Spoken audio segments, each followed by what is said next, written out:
The world of technology is always an arms race and often an unpredictable one. I mean, look at phones. First we wanted smaller, then we wanted flips, then we wanted touchscreens, and now we want bigger and bigger with an appetite for massive black phones that can't be...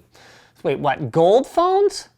Okay, well, this video is about a laptop anyway, wait, golden laptops? All right, you lost me there.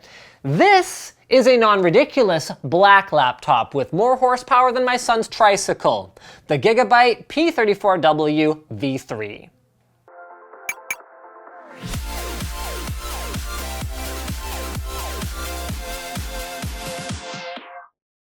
Fractal Design listens, and the Define R5 case was made with feedback from you, the PC community. So click wherever you want to learn more. How about here and here?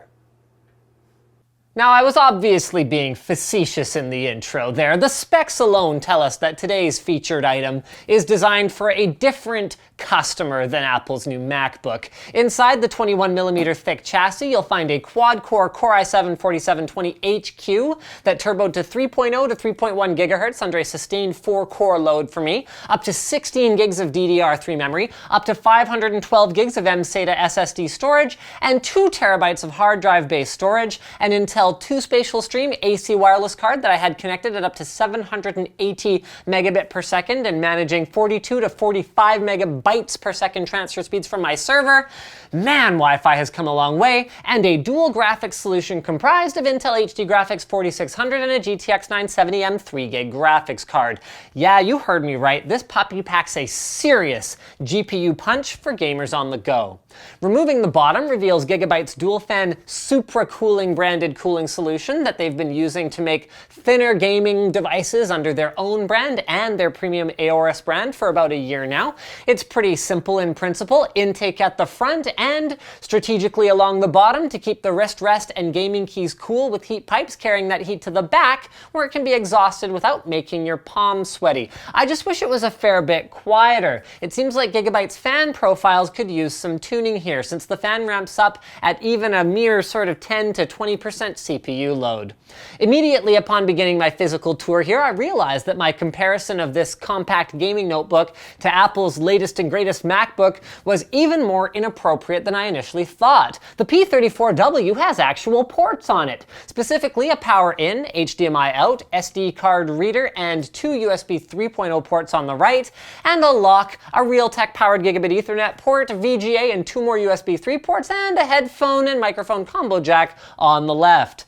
Flipping this puppy open reveals the 1080p IPS screen with a couple front-facing, which is nice for loudness, but decidedly laptop-grade speakers under it. I'm happy to see this compared to a TN panel, but it should be noted that not all IPS displays are created equally. Motion blur and processing lag were non-issues here from using it, but contrast is noticeably unexceptional, and there's some wicked backlight bleed along the top and bottom edges on dark backgrounds on my sample. The keyboard and touchpad are similarly unexceptional, and while I appreciate the separate buttons and solid tracking for the touchpad, the plastic surface is something I'd like to see gone on any laptop over $1,000. And while the keyboard is well laid out with a nice bright backlight, it and the wrist rests flex far too much to deliver a satisfying typing experience, which is actually a complaint I have about the general build quality of this notebook. The screen and hinge feel robust, so I wouldn't expect any breakage there, but it seems like Gigabyte sacrificed all the space inside the main chassis that would normally be allocated for structural support to the gods of thinness and lightness. I played with the P34W's bigger cousin back at CES and told Gigabyte that if they sent me anything with that kind of flex to it, I was gonna call them out on it. And while this one is not as bad as that one, I'm gonna call them out on it anyway. What's the point of making a computer out of metal if it bends more than a plastic shell would have anyway? But some people buy for bang for the buck and are willing to be a little careful with their fancy piece of machinery. So let's have a look at gaming performance then, shall we? At high details with very high textures, 4x TXAA and motion blur disabled, at its native resolution of 1080p, the GTX 970M in our thin and light gamer's delight here manages a whopping 76 frames per second in my standard Crysis 3 run. pretty impressive. That is, until you let the laptop sit for a while on a hard, flat surface, have the GPU throttle weigh the truck down to 671 megahertz at 87 degrees, and lose a solid 25% of that performance. Yes, this baby thermal throttles.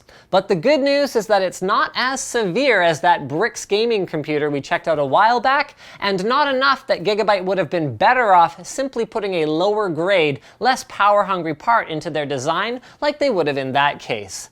And there are some other positive takeaways too. Battery life is in line with what I'd expect from a gaming notebook at 2 hours and 40 minutes in the PCMark Work Suite.